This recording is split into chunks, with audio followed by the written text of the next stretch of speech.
Well, Russian forces are now in control of the Chernobyl nuclear power plant. Ukrainian troops were unsuccessful in their efforts to hold the site of the worst nuclear disaster in history. Now, the plant is still leaking radiation, but it's contained. International nuclear regulators say that they have safety concerns. With us now to discuss more about this growing situation in Ukraine and the crisis there is Alex Kliment. He's a senior editor for GZERO Media. Alex, it's really good to see you again. Throughout this whole time, for the past month or so, the question that has not been answered is what is Putin's endgame here? The Secretary of State said that he believes that he, may want to reconstitute the former Soviet Union. But there are more than one ways to skin a cat, if you will. He has a tremendous amount of influence over Belarus. He didn't have to march troops in there. The main concern is, after Ukraine, could we see this conflict spreading beyond those borders? Well, look, Vladimir Putin has already gone, I think, a lot further than many people expected him to by waging a large-scale invasion of Ukraine. His aim with the invasion, as far as we can tell, is to basically end the sovereignty of Ukraine as an independent nation and turn it into a kind of demilitarized, Russian-controlled buffer state between Russia and NATO. Whether he goes beyond that is certainly a big question. The Baltic states in particular are worried about that. They have a long history of domination by Russia. Poland, no stranger to Russian invasions in the past, is also concerned about this. I think the one big difference, though, is that the Baltics and Poland are members of NATO, whereas Ukraine is not. It is one thing for Russia to wage a war against a smaller Ukrainian military that is not a member of NATO. It's an entirely different thing to get into a direct military conflict with the world's largest military alliance, a nuclear-armed alliance that has been, in fact, bolstering its troops on the eastern frontier and has become more cohesive as a result of this crisis. It would be an extraordinary gamble for Vladimir Putin to try that. He may think he has the hot hand right now. Certainly, he's gone further than we thought. I think a bigger risk, rather than Putin directly trying to invade, say, Poland, is just that this conflict can accidentally spiral out of control. You're talking about a lot of military hardware right next to the NATO border. War is foggy, right? Missiles go awry. Dogfights happen in airspace that you're not really sure where you are.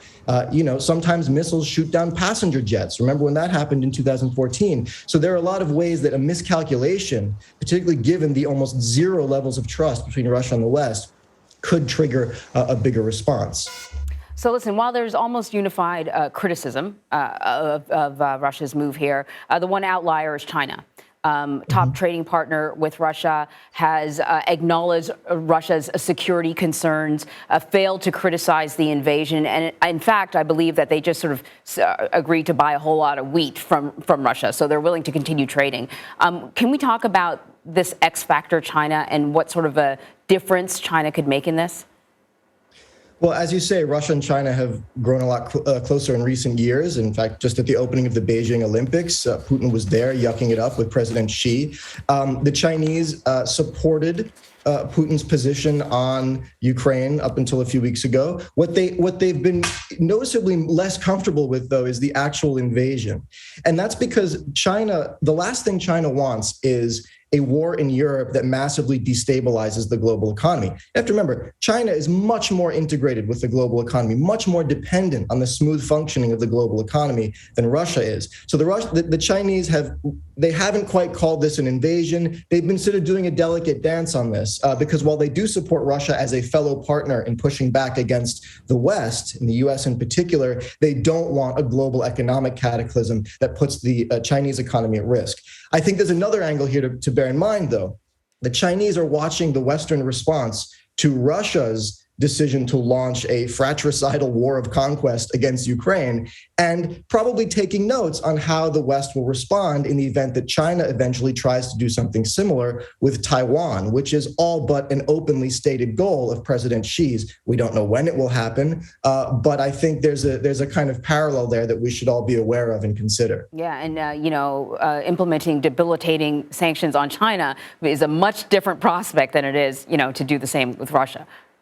It certainly is. And even with Russia, which is a smaller economy, you're seeing a certain amount of skittishness to go all the way. Yeah. And, it needs to be said, Russia is not North Korea or Cuba, right? If you put massive sanctions on Russia, people elsewhere feel it. And I think people need to understand that when you're dealing with an economy the size of Russia's, the third largest oil exporter, a major economy in its own right, any sanctions that are going to have a serious effect on Russia are also ones that by definition will have a major blowback for the West. And I think Western governments can probably be doing a better job of explaining to their people why, if gas prices soar because of sanctions on Russia or measures against Russia or retaliation from Russia, why people should consider that a worthwhile sacrifice for the independence and rights of Ukraine. I don't think we're there. And you're seeing in Europe already, European governments saying, hey, let's not remove Russia from SWIFT. Let's not hit the oil and gas exports, because that can cause quite a big economic impact on their own populations. Yeah, Alex, all really great points. Thank you so much. Thanks for having me, Anne-Marie.